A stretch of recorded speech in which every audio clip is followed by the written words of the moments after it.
spotlight's on you now. Yeah, it's mad. Where do I go? Where do we even go from here? Chucky is me, it's who I am. I've been working in education for the last, I'd say 10 years. I've had various different roles like mentoring, head of year. Now I'm managing. Your most misunderstood kids. That's the word that I need to use here, because I don't feel like any child is bad. I just feel like they are misunderstood and maybe the system is not designed to support everyone. So that's what I do as a 9 to 5, but I don't think it encapsulates who I am as a person. I feel that sometimes it puts a boundary or a barrier in place of me being able to live a normal life outside of work. I feel like when you look at people as a whole, there's never just one side to them. So when we're pushing a narrative to young people that you have to be a certain type of way to do a certain type of thing, I don't think that's correct. And I feel like that's what makes it so difficult for me when I'm at work. To be a teacher, I should be a university, well-spoken, good. I don't know how to describe it, innit? But like, I don't feel like that has to be the person who does my job. I feel like I can do my job being who I am authentically and doing what I do outside of school, but it's not seen like that by elite people within education. There's the role of a teacher, and then there's the person who is the teacher. Yeah. And there's like a grey area in between in regards to what can be crossed and what can't. Your whole thing is take down your filter. Yeah. Remove your mask. When you have a filter at work, then you have a different version of you, and then when you start bringing them together, it gets a bit messy versus just being this individual all the time. Are you who you are right now, or do you feel like you have to be someone else to mix in with the crowd? I think I'm at a point now where it's like I can't allow something that I'm not passionate about to impact things that I am passionate about. Yeah. And live my life outside of work, innit? Welcome everyone to another episode of the Unfltered Podcast, where we take the I out of unfiltered and put the emphasis directly on you. This is the one platform where we get to take down our filters and have raw, authentic and vulnerable conversations in regards to the challenges that we're all facing today. Now, if you're a fan of the unfiltered nature of this podcast and you want more of these conversations that I have on the show to be normalized, why don't you help me help you? To get more guests on and to have those difficult conversations in regards to the challenges we're all facing, I have to know what it is that you specifically want us to speak about. So if it isn't too much to ask, why don't you hit that subscribe button right now? And at the end of the episode, if it's been a hit for you, why don't you leave a thumbs up and leave a cheeky review in regards to what specifically resonates with you. Now, with that all being said and done, let's get straight back into the episode. Oh God, Chucky, what are you saying, man? Not much, man. I'm good. Nervous, innit? I'm mad nervous. What are you nervous about? I don't know. the order of the questions, how I answer them. Oh God. The camera's catching my good side right now as well. You know, I don't even know what side is my good side. You just turned up. Right? Yeah, That's just vibing. All right. For context, everyone listening, whenever I've like bitched about this one guy who goes to my gym, who has no diet plan, literally eats what he likes, like I'm talking about cookies, biscuits, chocolates, whatever, like literally no care in the world, and is always like pretty ripped. And yeah, this is Chucky. He's the individual that just puts me to shame. I resent that just a tiny bit. You know what I mean? Like I'm not mindful with my diet, but I'm mindful with my diet. No, he's the guy that eats what he likes, and it will come up to me and say, "I wish I could do what you do." Yeah, the meal plan discipline and meal prep, and actually eat clean and make sure I'm aware of how many calories I'm taking in, my protein, my carbs, this, that. Like, just don't care. Just man, eat what you like. I just try and out-train my diet. And then what's the excuse you'll throw my way? What's the excuse? It's all about genetics, right? Yeah, genetics, man. I think when I was younger, I used to look back and be like, oh man, like I wish I was taller or this or that. I've actually got a nice mix where it's like, everything is decent level. No, fair. Nah, thank you for coming through today. We've been talking about it for a while. It's been over a year, maybe. Yeah, close to a year. You're never free. Or shy. Nah, I'm free bare, but it's like, you know what I mean, the times that I'm free don't correlate and just a bit shy. Yeah, don't really want to get out there. Nah, fair play. We are going to. I've got a bunch of questions here. Regardless, we're gonna try and keep this kind of like a low key convo. You've never done a podcast before. Yeah. I really wanted to bring you in because I feel like you're different to my other guests that have come in. For anyone who can't see on his top right now, with the matching bottoms. Matching bottoms as well. Yeah. Lock in Artifacts Clo. So he has a clothing company, part of a clothing company with two other. I'll say good friends. Founders, partners. There we go. Partners. Partners is what I say, but friends before anything. And you've been pushing out a lot of clothing items, accessories, there's been a little bit of a... I'd say more recently. So over the last 2 years, I think we've proper upped the ante. We've focused more on creating a bigger range of products. And now we're just looking about how to continue building that community. And part of that has been looking at other items beyond just clothing. So. Well, like I said to you, I've copped a couple of pieces before, like a couple of years ago. Like what you're trying to do in terms of like getting good quality clothing out there at affordable prices, and it sits nicely on individuals. So keep doing it. Brick by brick, day by day. Where can everyone possibly get involved? We'll plug it in all at the end, but for like right now, while we're at the beginning of the episode. Yeah, because there's more to come actually. There is. They got to know what's been patterned up at the moment, isn't it? So. Go on. Where can you find you though? What's the website? So you can find us on Instagram under Artifacts Clo. If you want to see more of the behind the scenes stuff, take a deeper dive into the Artifacts world, then you can find us on Art World. So that's ARTEWORLD. And our website is artifactsclo.com. Sweet. Nice and simple. Come, we'll plug it in. But should we talk about clothing company first? Do you want to get to that first? Yeah, I don't mind actually. Go on. Yeah. Give us more insight in regards to the story behind. So would I give you all the story? Would I tell you about what Artifacts was before Artifacts? Can do. So originally Artifacts started off under kind of like a different name. It had a different identity. It was called Simplexity. And at the time, we were a company that was focused on creating clothes and apparel, but also like web design, creating logos, that sort of thing. But maybe we found ourselves spread a bit too thin. And what happened so frequently is all of the content that we was putting out was so graphics based and design based that people weren't actually aware that we were making clothes. Fine. So the idea of Artifacts was to separate the two. So it would allow us the opportunity to still be able to build websites for people, create logos, do branding and stuff like that, but also to kind of keep the clothes separate so people knew that is what we would actually do. Fine. And I would say, so Artifacts, what year was Artifacts born? I think maybe 2018 or 2019. Oh, before COVID. Yeah. But before that, we had been Simplexity for like 4 years prior. So as a business, we've been around for like close to 7-8 years now. Is it difficult running a clothing line or having a separate business whilst you're working your full-time job? Because all three of you are doing like different things behind this. Like you've all got your own individual stuff you do. I think you find it's super challenging because I want this to be my only income, my only job. Like in an ideal world, this would be what I do Monday to Friday. But the reality is it takes money to make money. And everyone's got responsibilities and duties. So you still then have to get up, find your 9-to-5 grind to then fund the dreams that you want to invest into and kind of create for your future. So fair. Yeah, since 2018, though, what have you learned? Because if, let's say, for context, right, I've got something coming out, which you guys have helped me put together. Exciting stuff. As in, this will probably come out a lot later than when it but for context. And you lot have been very helpful in helping me like get the design working and finding like the right suppliers and stuff. But that's taken a lot of work and trial and error on your behalf, right? So I feel sometimes what people don't realize when they want to set up a side business or a side hustle or a second stream of income is generally the complexity that comes behind the things you have to do first, i.e. the trial and error.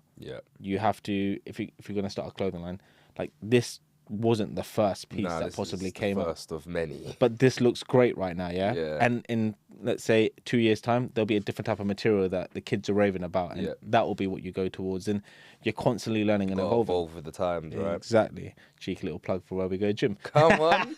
You're a listener if you see this.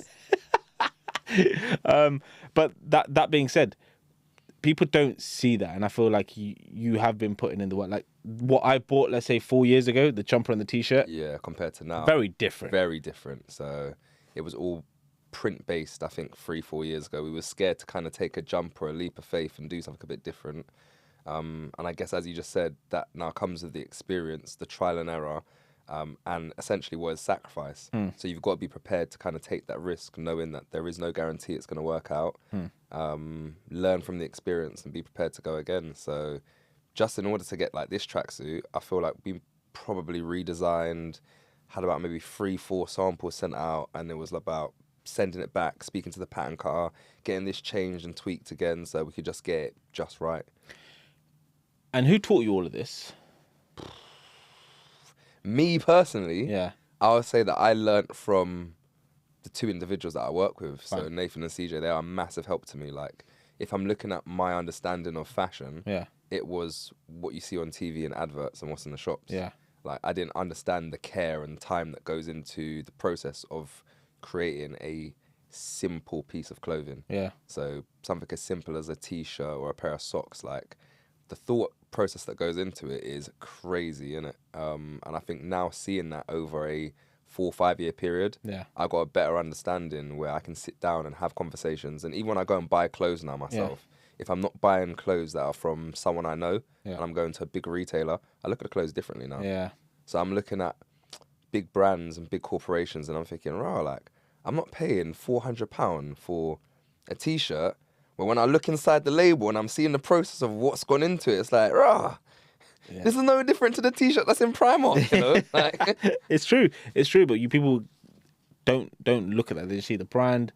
They go with the identity they're gonna have by just having that t-shirt. And I hear it. I hear it. A feeling of belonging, isn't it? Yeah. You don't want to feel like you're not involved in the community and what everyone else is doing. So a big part of what drives sales in certain areas is like feeling like you're part of something. Yeah. So everything's been self-taught essentially. Yeah. Yeah. And I think there's a lot of credit there where it's due, because just to walk everyone through the process and what I went through, reached out to you and I said, look, mate, I'm quite serious about this. Let's set up a call or whatever.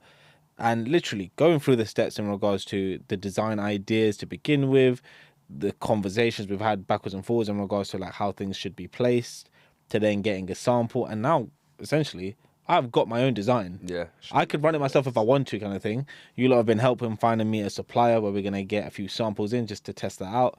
And it's a very, very steady process. Yeah. I feel like you should possibly give yourself a lot more credit in regards to that process, because possibly I maybe I don't value it because now it seems quite obvious. Yeah. But obviously I think looking back now, it wasn't quite as simple as that. Yeah. So we would decide that we wanted to drop a t-shirt for summer and go buy, I don't know, 50 t-shirts, but we haven't even sampled the t-shirt yet. Yeah. So you don't know what the fuck's coming when you've ordered it online. You learn. You've designed a print that you think is going to be mad sick and it looks sick on a computer on whatever, and then when it comes on the t-shirt and it's this big, you're like, oh, what? Yeah. That's not how it's supposed to look. You know what I'm saying? Like, so you're right. I think trial and error has played a massive part in it. Yeah. And obviously the losses along the way have been a eye-opener. Yeah. Then plan a bit more meticulously to avoid having situations like that moving down the line. I hear it. I appreciate that. Let's get into what it is that you really want to touch base on today. Ooh. Because there's a story in that as well. Yeah. And what I've written down right now probably isn't going to be beneficial to that. So let's get into what you really want to speak about, and let's close that for the time being. All right. Let's talk about Chucky D. Yeah.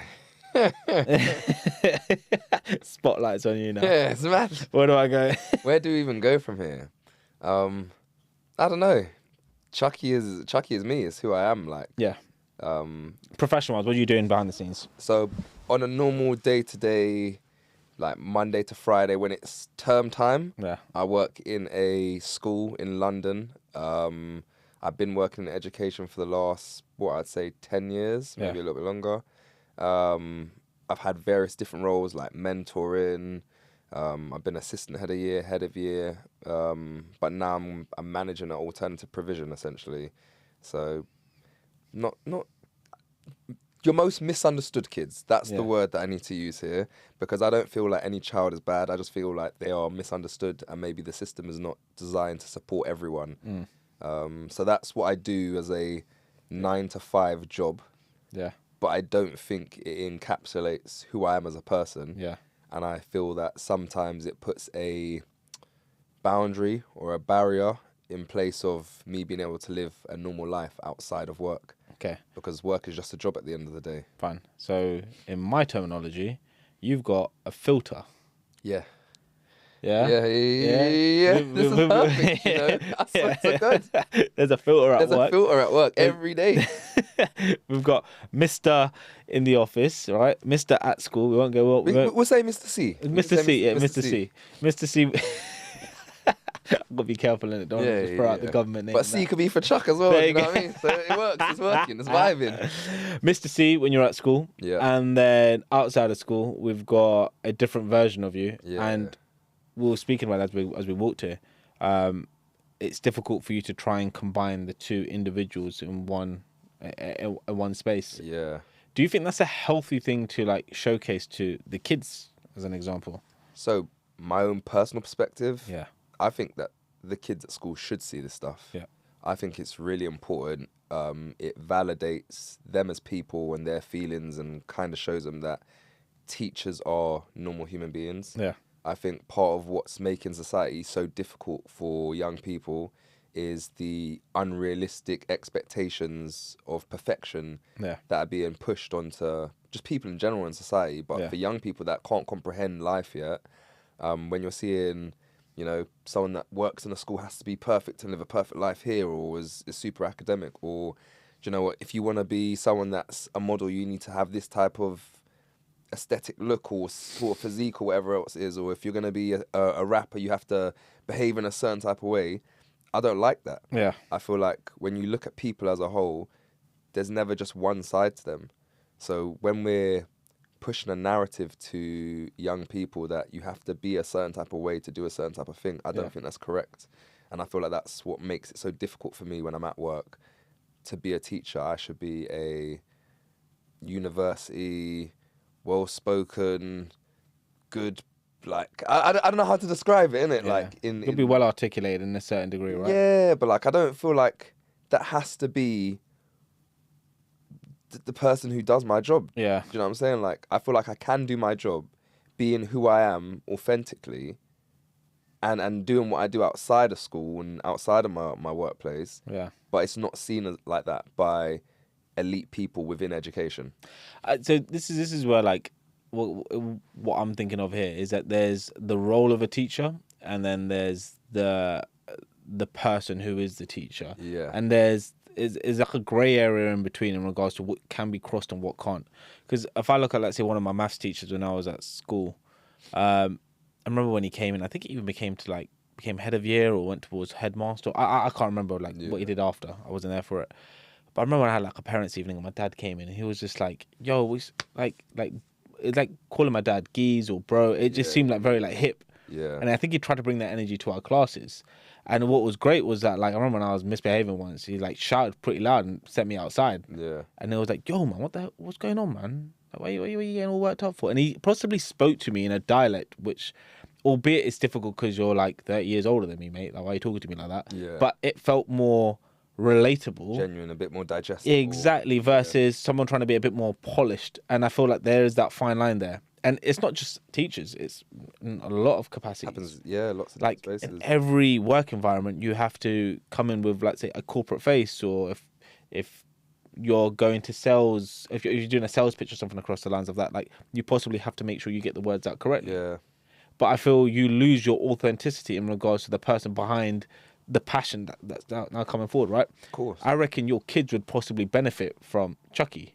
Yeah. At times. If I'm for the fact that I work in a alternative provision with your most challenging kids from across a borough, them seeing me as polished, professional, well put together, I don't feel that gives them anything to aspire to. Now, I'm not saying that I want the kids that I'm working with to want to do what I'm doing now. I tell them the complete opposite. I say, pursue your hobbies, find out things that you're interested in, and think about setting up your own businesses, be entrepreneurs in the future. Don't work for somebody. But like, the fact that I can't even be a role model of what it is I want them to see makes it twice as hard now. You can't come in dressed like that. Nah. So I did on well, what did you? We called it Mufti Day when I was at school. What did you call it? Mufti Day. Yeah. Mufti Day. Yeah. I wanted to ask before I said it. So Mufti Day is like non-school uniform day, isn't it? I don't know what we used to call it. Just dress down once every now and then, but that was rare. All right, it's definitely a Harrow thing then. In Harrow, Mufti. It was called Mufti Day, bro. I've never heard of that. Yeah. So that meant non-school uniform day, and we had a non-school uniform day maybe like a few months ago, innit? Yeah. And I decided, you know what? Screw this. I'm not doing the jeans and the polo looking like I go to a country club for my gym and stuff. So I'm just going to go into school as me, like in a tracksuit. And the kids went nuts. Like, but also, forget them, it was the energy that I got from staff during that day as well. It was so weird where it's like, they know that outside of work, I'm a normal person. Yeah. And I think that they're interested and fascinated in it. But at the same time, because it's the unknown and it's not what they're used to in this environment, they don't like it, which is mad. Fair. I hear it. And finally, they now see it. It's a bit like, okay. Yeah. So it's like, it works in my favor. Yeah. But at the same time, it can also be a, what would I say, like a barricade to stop me from progressing. Because they now see you as, well, you're in this box, innit? Like, you can't now be an assistant head or a deputy head or a head teacher, because that is seen as like an elitist sort of post. So I understand that, but then how do you break that barrier? In your personal opinion? Or do you just say, in this particular space, it's never going to happen? Nah, I don't believe that in nevers. I definitely believe it can happen. I just think it's about finding a way to compromise and get your foot in the door. Yeah. That's the part I'm struggling with at the moment. I think if I had done further studies and further education, it'd be a lot easier. Which you still can do. Which I still can do. I'm just maybe a bit reluctant to. I'm being stubborn. I'm being a martyr. I'm going to die on the hill. I'm going to try and make change.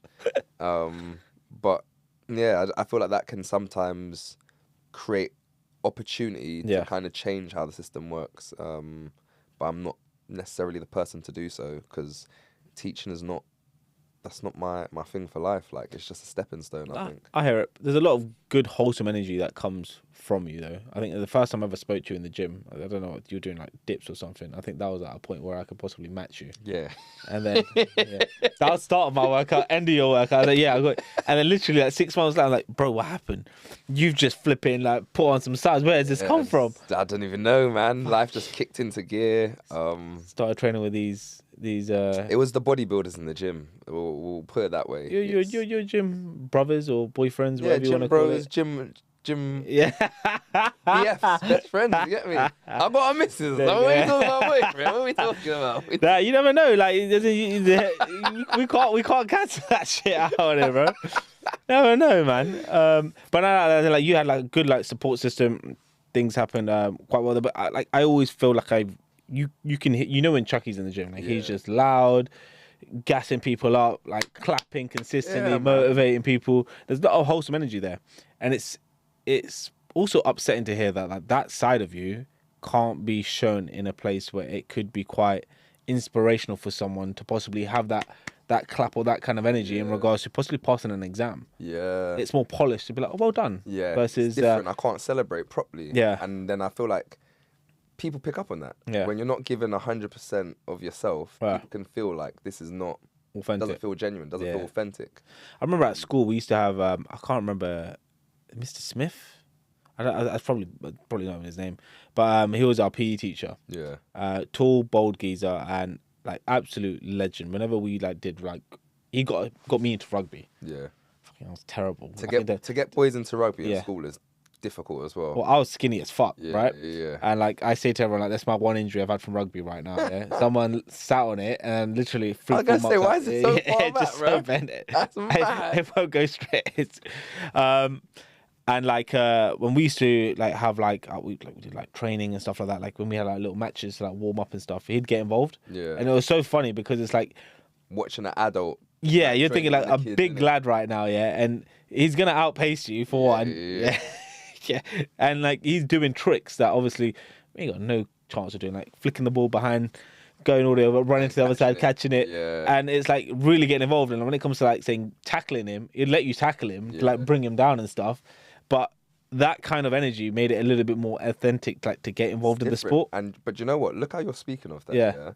You see, so I've been working with kids for 10 years. Yeah. If I've got even one kid that can turn around and recite a memory like that. Yeah. That they've experienced with myself at work, that's what makes the time feel genuine or worth it. Yeah. And I feel like those are the moments that are few and far in between, like they're fleeting and they are dying in education because you don't have real people doing genuine stuff. Yeah. And look how you're speaking about. Oh, it made it so much more like I will never forget rugby because of that. And that's the difference between you choosing to pick up rugby as an after-school club, Yeah. and then pursuing it for the next 5 to 8 years, and before you know it, you're 19, and this is something that you can do as a job professionally, or whether you do it once in a lesson and go, fuck this, I never want to do it again. Yeah, 100%. Cricket, like he helped. I was captain for the school team for like 3 years. Yeah. I even remember like when we had our like cricket games and stuff, like so like very like chill, like get involved with the bowling and stuff like that. Football, like get involved from the sidelines, but a real good energy. Like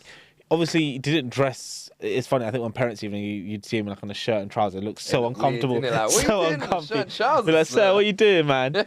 Dash the t-shirt back on. But like so authentic. And I feel like sometimes that is very missed within the teaching profession. Nah, it is. But it's interesting that you still feel like you have to wear this filter, and it's something like I'm trying to help people get out of, right? What your whole thing is, take down your filter, remove your mask, and I feel like I am wearing a mask every day at work, and it's challenging because what I've noticed now as well is because I'm switching from being this person in my free time and this person at work. Sometimes when I'm not always on point or like with it, these two characters kind of spill and overlap. So when I'm at work, I feel like I can be sometimes mad switched off as well emotionally. Yeah. Because it's taxing and it's draining, like dealing with safeguarding issues. So when I then leave sometimes, if I've been in one of those places where I've switched my feelings off, I can be like that outside in the real world with friends, with family. And it is seen as like a really, I don't know, callous and insensitive way of dealing with difficult situations, which ain't cool. I'm glad you said that because I was going to ask you, I was like, within your like relationship, within like family life, you mentioned that sometimes it overlaps, right? And then there's a little bit of confusion in regards to like who's really coming to the table. Yeah. How badly does that affect you when you have a filter at work, then you have a different version of you, and then when you start bringing them together, it gets a bit messy versus just being this individual all the time? Yeah. Do you know what? Sometimes it can be a match made in heaven, and it really works in my favour. Other times I feel like it is probably one of my biggest character flaws, and it's something that I struggle to manage, where I get pulled up by brethrens on a regular basis. So this is like lockdown, maybe like so when was lockdown? Like 3-4 years ago? Yeah, 4 or 5 years ago. Yeah, in that time, I must have been roller skating loads, innit? Yeah, you like that weird. I like roller skating. Yeah. It's a good vibe, but either way, I must have been in the car park roller skating with one of my boys, and we've got into a tiff over like some equipment that had been used in my boot because I was coaching football these times or whatever, and I needed the footballs to go back into work during the lockdown to do some help with vulnerable kids or whatever. But either way, this football and equipment's been left in the car park, gone missing. And when I've spoken to my boy about the situation, because he's gone into my boot and taken the equipment out, the way that I spoke to him, he felt that I spoke down to him. I was going to just say that, like a child, like it was belittling. And in the time or in the moment, I was looking at him like, bro, what are you talking about, bro? Yeah. Like, I'm being mad respectful. I'm telling you that you fucked up some shit with my work. And I didn't really deep it too tough, innit? And I feel like in the time that followed after that, it wasn't just him. There was like maybe 2 or 3 other people that said stuff or like insinuated that I speak down to them. And this is now where it's like, well, I'm in such a character having to be someone at work. Leaving that person there and not bringing them home, I find so difficult. And it's because I can't be myself at work as well. So, question. Are you generally that person, though, that not necessarily speaks down, but has now, I want to say the word, elevated themselves to be able to talk in a certain capacity? Where, like you said, I'm not trying to talk down at you, but literally, like, I'm no longer possibly who I once was. I'm now this individual, and that's okay. Is that where you're coming from? Maybe, but I didn't even look at it like that. Because I'm like the same. Like when it comes to like say dating and stuff, people always ask me like, obviously you said that you used to like you help women, etc. Like, are you coaching me right now? Yeah. And I'm like, no, I'm not gonna lie to you. Like, my coaching ears probably will always be on because I've just now adapted myself to like listen to what it is that you're really saying versus just taking it at face value. Yeah. Maybe there's a story behind there, and I like to hold space. Yeah. So if I'm sitting with you and I feel like there's something more that you want to share, I'm gonna invite you to share that. Now I might do that in a coaching session, but I am not a coach on a date. Yeah. This right? is me just That's my job. But I'm always genuine in every shape, form, or capacity. That's the intention anyway. Like if I walked into a corporate gig where I was like trying to do a talk for them, etc., I wouldn't come in dressed in like a shirt, tie, and dressed for the audience. I would come in dressed the way I want to, and if that didn't work for them, that's totally fine. Yeah. But what I'm trying to symbolize is this is me, and if it's a problem, that's okay, because I wasn't meant to fit in to begin with. Yeah, that's it. Right? I wasn't meant to be liked.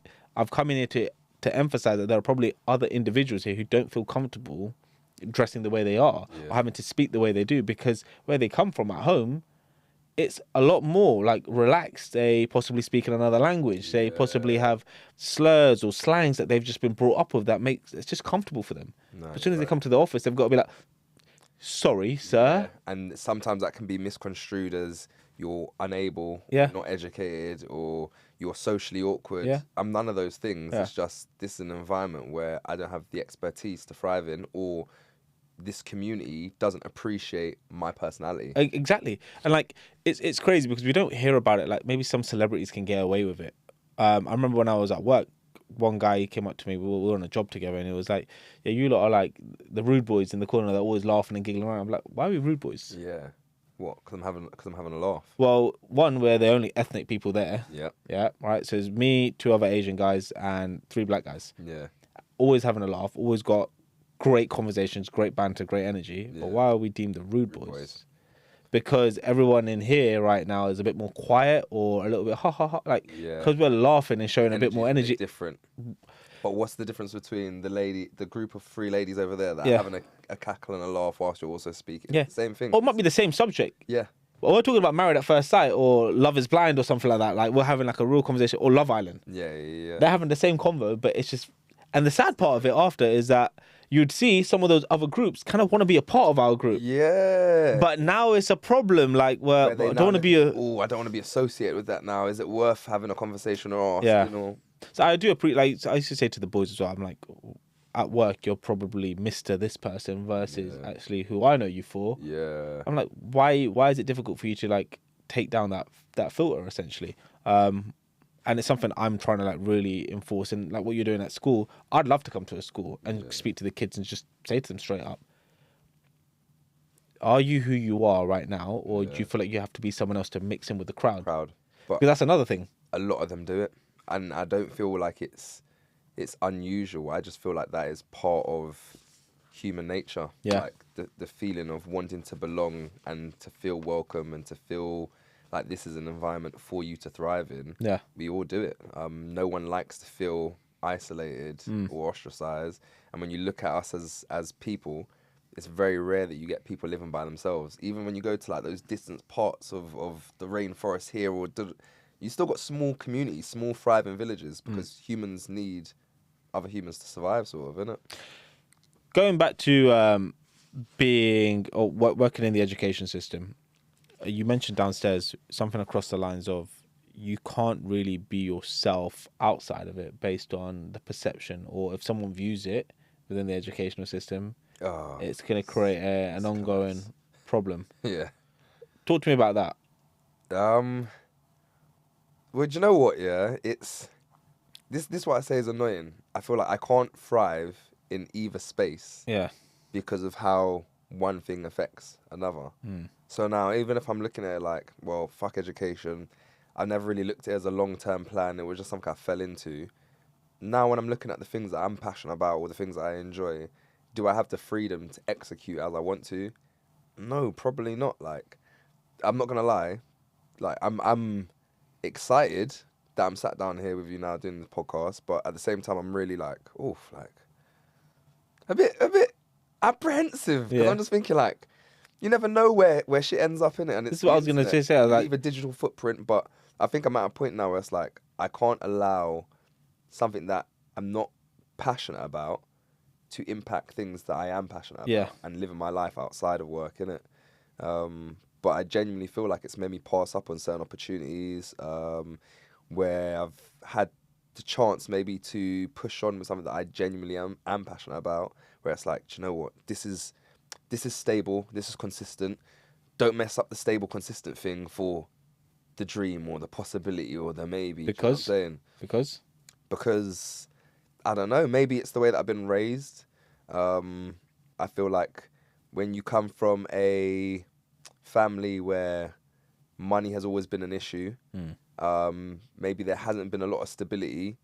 That's always pushed as something that you need to value very highly. And if you're able to obtain it, then don't squander it or don't piss it away almost, innit? So there's a fear involved there. Yeah, a bit of fear. I'll be really honest. Like, and I'll genuinely, lockdown probably emphasise that as well, because there were loads of people that got made redundant, or people that were laughing at first because they were on that mad, what was that thing called, where they were getting paid to bursary.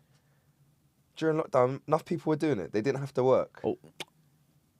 Okay, I know. Okay, it wasn't called bursary. That's something you get. Whatever it was, yeah. But all that sort of stuff, and then eventually, then people were panicking because it only lasted a certain amount of time, and now they were getting paid a percentage of their. I looked at it and was like, "Raw, like, I hate teaching, I hate school, but fuck me, there's a lot of security. Like, schools are always gonna be open, and you're never gonna fire me, unless I do something to fuck it up." So that's part of why maybe I never thought it was worth gambling the security and stability of working in the school. Why is it a gamble? Outside? Because nothing in life is promised. Neither is your job? No, it's not promised. And at the end of the day, as I said, you could be fired at any day from doing any stupid shit, but you're never going to get rid of me because I'm good at what I do. So I know that... Who says who? What? Who says I'm good at what I do? As in, yeah. I know. No, but like, as in, like, who says they can't get rid of you? There's what's the word? Like, legal practice and legislation and all this sort of shit. There might be something within the contract and the terms and the conditions, but I also feel like we've got the false narrative that the dream is something which is a lot risky, so we can't play around and even think about that. And we will play it safe, because why wouldn't we? But the truth of the matter is that as AI and technology improves, and the way, if you look at, let's say, the educational system right now to where you are versus when you were a kid at school, it's changed completely in regards to the support systems that's available, the resources that are available, the playgrounds, etc. There's so much more now than there possibly was 20 years ago. And that was the same 20 years prior to that. So everything's always evolving and changing. Yeah and no. I feel like this is part of the problem. Okay. Like, this is where I say, like, I feel like schools are failing kids. I feel like the system is not evolving to meet the needs of society and how we're evolving as people. Like, you got to look at the biggest earners in this country now are no longer people who are, I don't know, your doctors and lawyers and this and that. They're people that are sat at home doing stuff like this, like, or streaming on Twitch, or my girl that set up her own nail tech company, or just whatever it is, innit?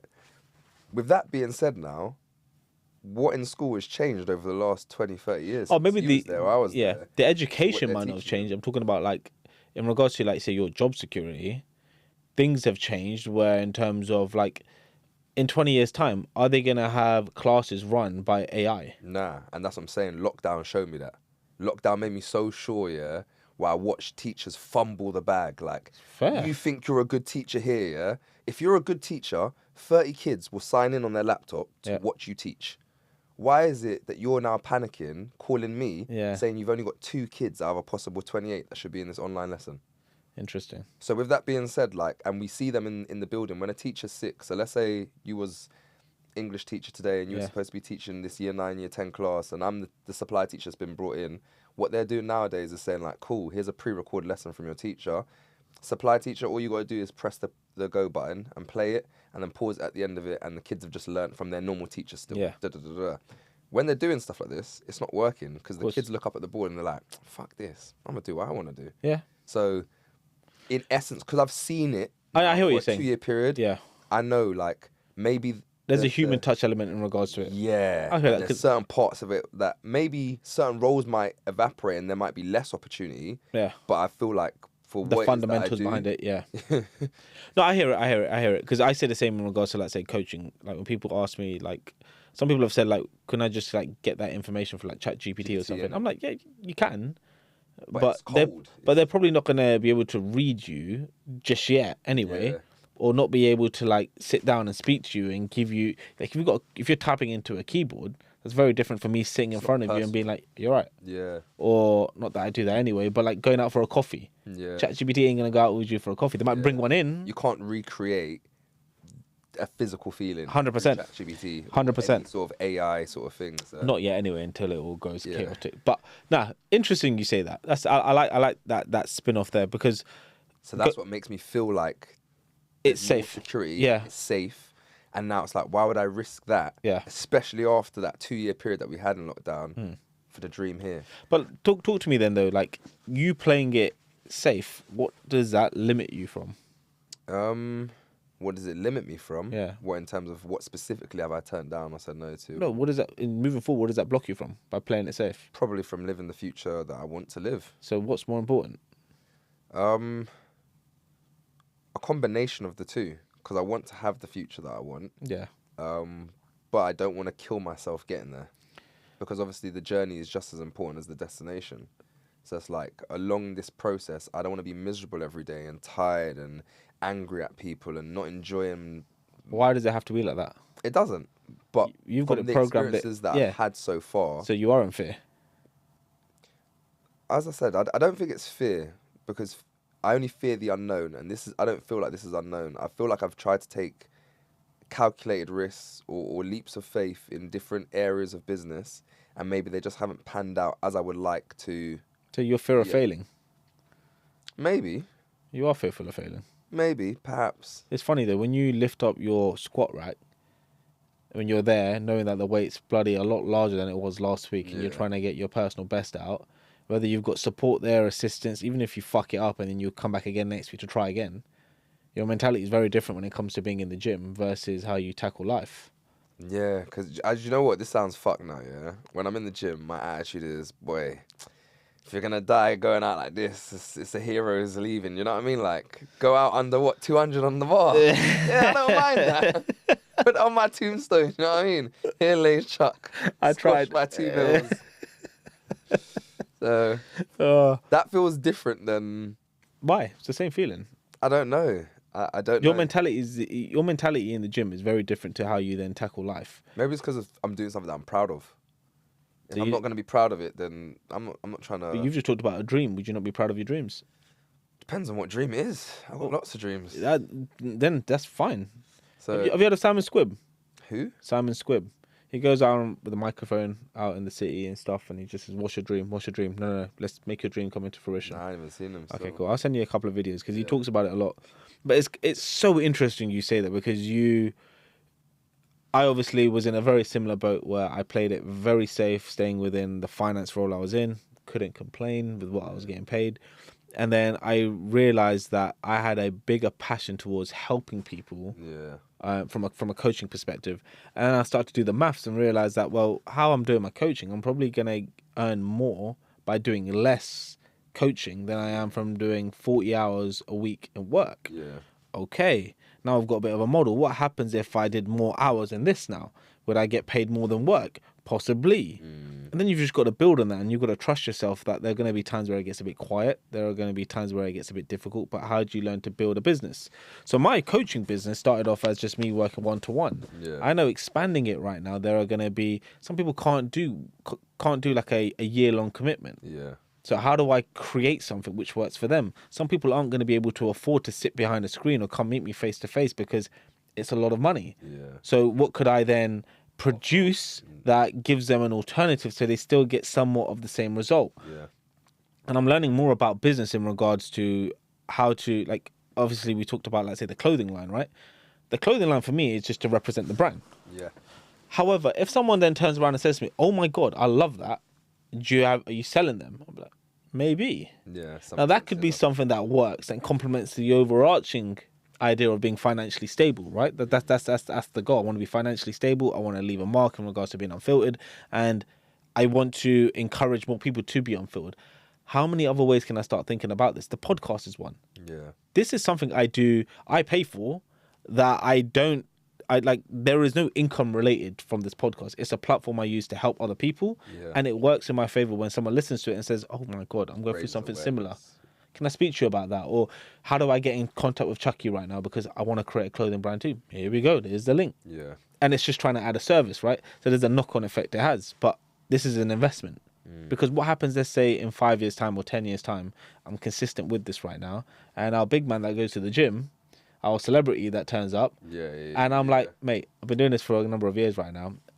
If you've seen it, great. Would you be up for like coming on and getting Unfiltered one time? They say, yeah, God knows what comes. And all of a sudden, we've got millions of followers with this one individual turning up, sitting down with me and having a very unfiltered conversation. No, you're right. Still, but it's that investment, right? And I feel like what organic the way it happens. And you learn a lot more from it. And I feel like what you're telling me in regards to like I can see how your upbringing, and that's no disrespect to like say how your parents have brought you up, but more of, let's say, the fears instilled in regards to being safe is something so common which stops a lot of people from actually taking the jump in it. Exactly. Yeah. No, you're right. And how can you like encourage someone from school right now to start up a clothing brand and give it their all if you're not going to give it your all? That's true. When you put it like that, it's like, yeah, maybe these things that I'm doing haven't quite taken off because I haven't 100% invested and dived in head first, sort of. But at the same time, I look and think the reason why I'm not prepared to leave education is because after spending near enough a decade investing in the craft, I do think that you could take me to any corner of this country or any country in the world and drop me in the school, and I'd have the same effect anywhere. It doesn't matter what the kids are. That's great. Where they are. So now, based off that, it's like, I've invested so much time into this craft, I feel like I can't possibly leave this space without finding some sort of long-term financial gain for myself. So this is now the killer, where it's like, we talk about the clothing I love. Yeah. Coach football with my boys back in the day. Like there's other stuff that I've been involved in. Opened up a music studio a few years ago and stuff like. But that's the thing where I look and think, that's me. I don't love teaching. I'm not passionate about teaching English or maths or science or anything like that. But like in terms of what the school system represents and maybe improving the quality of teaching or student relations, behaviour management, pastoral care, safeguarding, that sort of stuff, that's where I feel like I can carve out a space. So what if I said to you right now, hypothetically, let's just create a business for Chucky. Mr. C, he's goes around all the local schools in the borough of Harrow, Brent. We can stretch it out a little bit further if you want. Once every 2 weeks, he will come to your school and he will go to one particular class, and that class is optional for any student to come along to. And the support he provides in that space is essentially something every kid wants, and that's to be able to say, sir, I hate the fact that this is going on at home right now. I have this business idea right now. Yeah. Because that's kind of like what you're telling me right now. It's the support kind of side of things that you provide. Yeah, no. So, swear. So this is now, this is part of the problem. Yeah? Okay. I love working with the kids. Yeah. But I've done my time. I'm not here to be a foot soldier. I'm not here to be in the field. I don't care about connecting with any more kids or building any more long-lasting relationships like that with the students and stuff. I'm looking at the bigger picture, and I've done the thing now where I've impacted 1,000, 5,000, 10,000 kids' lives. If I want to impact hundreds of thousands and the millions, it's not about sitting down with them. It's about teaching teachers. It's about impacting the education system as a whole. Like, it's about being able to deliver some sort of program that has alternative provisions from all over the country come sit down to ask for advice on how to improve their systems. Like, these are the things that I'm looking at. However, this is where I come back to the same point now, which is so fucking frustrating. I'm at a place in my career where it's like, I've got the respect of people where they know that what I do is creme de la creme and cannot be questioned. However, for me to now tell you as the head teacher, do this, because it's such an egotistical thing, it doesn't run. But it's not about do this. Now you got to think of a way of how you can even when I think about how I can sell it to them, part of me is like this, I could sell it in a way where I'm a great salesman. I can wrap something up and have you buy it and make you feel like it's your idea. Yeah. But fuck that. Why should I have to massage your ego for you to do what is right for the kids in this school? Like, you should do it because it's the right thing to do, not because I made you feel like you got fucking, like you're Billy Big Bollocks, you know what I'm saying? Like, and this is the issue that I'm having, and the reason why no one wants to take my opinion seriously with certain things, because it's an elitist space, generally speaking, when you're in education, the people that are in your senior leadership team tend to be people who I think have had challenging times at school themselves. So this is their chance to be something or have purpose or be cool in life. They tend to be people who have no lives outside of school. Yeah. So they focus so much on this thing here now. It's like, you can't tell me this. Like, this is my everything. Yeah. And that's now the issue that I'm facing. No, so I like that. So it's not necessarily to leave an imprint on the kids anymore. It's more of a case of how to change the clog in the machinery right now. And that's basically helping teachers be better teachers to do what, not say to do a better job, but to elevate what it is that you're hearing from the kids, what they actually possibly require now. I get that. And I like the way you said that. I'm not here to like massage your ego. I do feel though, there is possibly something there stopping you from taking that step to be able to implement that long term.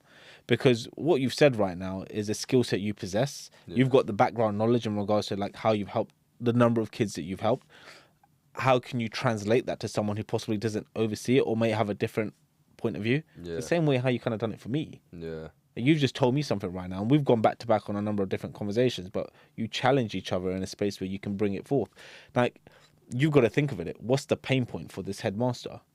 Is it a case of our school rankings going low? Is that going to affect his bonus?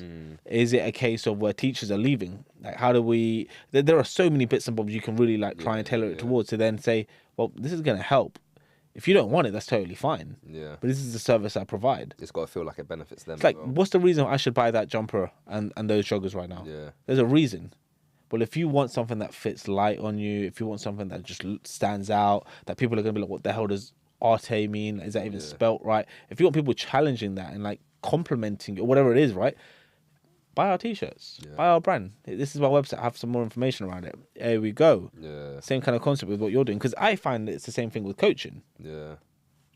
If I want to like go to a corporate space, I don't want to go into the corporate space to show someone how to do better work. I want to teach the managers how to be better human beings. Isn't it? Yeah, as a whole. You get someone in there, like when I had my last job, I remember like I used to get quite stressed at times, quite angry because they weren't giving me stuff. And we recently like redesigned the gym within the workspace. It's like a small room. I was so pissed off. I just walked in there, just sat there on the floor, and I was like hyperventilating. I was just so angry. No one knew. No one even would message me. I just went there for like 5-10 minutes. Maybe gone for a coffee, gone for a phone call, gone for a shit, whatever. Just in there, just sitting there. And then came back out, fine. But I was like, imagine if there was a button I could press to let my manager know this is what's going on, so he could just switch on shit. Really. Because if he came up to me straight after, he'd be like, where the fuck were you? We need this done now. Oh, we're throwing arms. Yeah, it's a big situation now, isn't it? Do you see what I mean? Whereas if we were able to just communicate clearly, you'll give me that space. It avoids any further conflict. Yeah, I get you. How often do, like, say, you can tell me in your workspace, the teachers right now, how often they talk about, like, say, their relationships, their divorces, their financial struggles, their personal relationships with mum, dad, etc. Like, that's probably a conversation that never gets tapped into to the degree where the actual within the teachers in the staff room. I don't know. You know, I'm not gonna lie. I've shied away from socializing with my colleagues at work. So, but if you had that space though, if you had it, I think it happens down at the pub. So like when teachers go to the pub at the end of term, that's when all of a sudden at the end of term, oh my God, this is what happened to me. My husband left. Blah blah blah. At the end of term, 6 weeks, 7 weeks, you'll be holding that in. It's crazy, and that's how they're so passive aggressive, isn't it? Like so crazy. But bro, now this has been. I don't know why you were shy to begin with. This is a good conversation. Nice, it's flowed still. We've smashed it, man. Where can everyone find you personally if they want to get in touch? Oh, personally, you can find me on Instagram, which is I don't even know. I think it's Chucky_D or Chucky D. I'm not sure. It's one of the two. I posted my first TikTok yesterday. You did. Hey, come on. And my TikTok is Mr. Chuck.kilos, I think. Okay, fine. I'm going to try to sync everything up so everything can just be Mr. Chuck Kilos. Fine, that's across all social media platforms. Hopefully when this comes out, we've got it by all then, one. Everything's and I can crop out that last bit, and then we just got the one bit in. It's all going to be immaculate still. Fair. And then again, Artifacts. As I said, obviously we've got out our current deconstructed. Is it deconstructed? I think it was deconstructed tracksuits in petrol blue and cool grey. Okay. I cropped that bit. We got our 2 tracksuits out in blue and grey. There's potentially a black coming later on in the year if people are liking it and stuff. We got a few exclusive bits coming out, and you can find us on artifactsclo.com. On Instagram is artifactsclo, and our community-based social handle is artworld, I think. I'm not good at this shit, man. No, you're good. No, it's good. No, it's cool, bro. It's fine. You see, when I watch podcasts, I'm like, bro, this is your chance. Plug your shit, bro. Now I'm like, oh, what? No, but that's because like you possibly never had the opportunity to like to share it on this kind of platform. Mate, it's good. It's good. 2 closing questions. Go for it. What's the conversation you wish more people like yourself right now in your situation should have more often? That's the first one. What's the conversation I think they should have more often? How they're coping with, I don't know, finding themselves and their sense of purpose. I feel like there is a window between like maybe 25 and like your mid-30s where if things haven't all fallen into place, you are not lost, but really searching to find yourself. And I feel like that is an important thing that men don't talk about enough. And I feel like it's something that we should raise awareness of. Yeah. So that men don't feel alone in their struggle of finding purpose. Because when you don't have your purpose, it also can impact you feeling like a man, being able to do all the things that men are supposed to do in society. Fair. So that's one. The next one I was going to ask you. Yeah. What's something you wished more people... So let me rephrase that. Next question I was going to ask you is, what's something you wish more people asked you about in regards to you? About? Yeah. Myself? Yeah. Personally? Yeah. Oh, shit. Something you don't get asked often. What's something that you wish more people just asked you about? It could be anything. It can be anything? Yeah. I don't even know, you know. What's something you just wish happened more often? When someone starts a conversation with you and they ask you about something. Nah, do you know what? I don't, because one of them is really superficial. It's really poor, innit? It's just like, what are my PRs? Because I feel like I should be able to tell people, yo, pound for pound, like, I push big numbers, you know, they need to know. But no one really asks that in society, and it's a bit of a superficial question. Okay, fine. So if I had to think about a real, what do I wish people would ask me, what, on a more regular basis, or just generally, something that you wish, like, do you want me to answer it first? Yeah, like, what? I would love it if people didn't dismiss the fact when they asked me, is everything all right? I'm like, yeah, I'm good, man, chilling. And they double down with a, I hear that. Yeah. Really though? Yeah. You all good? You okay? Talk to me, what's up? Do you know what the funny thing is, yeah? I was going to say, oh, like, people just ask me how I am. Yeah. But people do ask that every day. So I was like, why would I ask someone to ask that? But maybe they don't do it enough to the degree where it's like, they don't say, oh, you good, bro? Yeah, I'm good. They don't just come in and give you a hug and just be like, real touch, you all right? I was going to say, so the other one I was going to say was, I would like if people just said, Chuck, do you want a hug? It sounds mad. I do it all the time. Whenever I see I'm like, Chuck. Yeah, bro. And the thing is, I don't discriminate. I'll hug my girl, and I'll hug the man them. Yeah. Like, I don't see any shame in it. I just feel like there is a release of chemicals in the brain that make you feel loved and appreciated and safe and just, yeah, man. This is what happens when you get unfiltered. It all comes out. Yeah, it all comes out, man. Like, love. I'm going to ask my mum for a hug this evening. Yeah, do it, mate. Mum haven't had a hug in like 6 years. Tell her Pre said, yeah. Pre told me, you need to give me a hug, mum. Oh, God. Nah, bro, really, really appreciate you coming through. I know you felt nervous beforehand, but you've smashed it. So, big thank you. I hope so. So it might look differently when you watch back the footage, innit? Don't worry about it. Fingers crossed. It's all good. Thank you lot for listening to another episode of the Unfiltered Podcast. If you've liked what you listened today, drop us a like. If you've got any comments in regards to what we spoke about, there's something you disagreed with, or there's stuff that you did agree with, drop us a comment. And lastly, if you haven't subscribed yet, give us a subscribe. Whether you're listening to this on Spotify, Apple, or if you're watching this on YouTube, Every subscribe goes a long way. And look, why wouldn't you subscribe? If you like the unfiltered nature of the podcast, surely you want to be in tune to whenever the next episode is coming out, right? Anywho, I'll catch you in the next episode of the Unfiltered Podcast. It's been your boy Pri, and I'm signing out. Peace.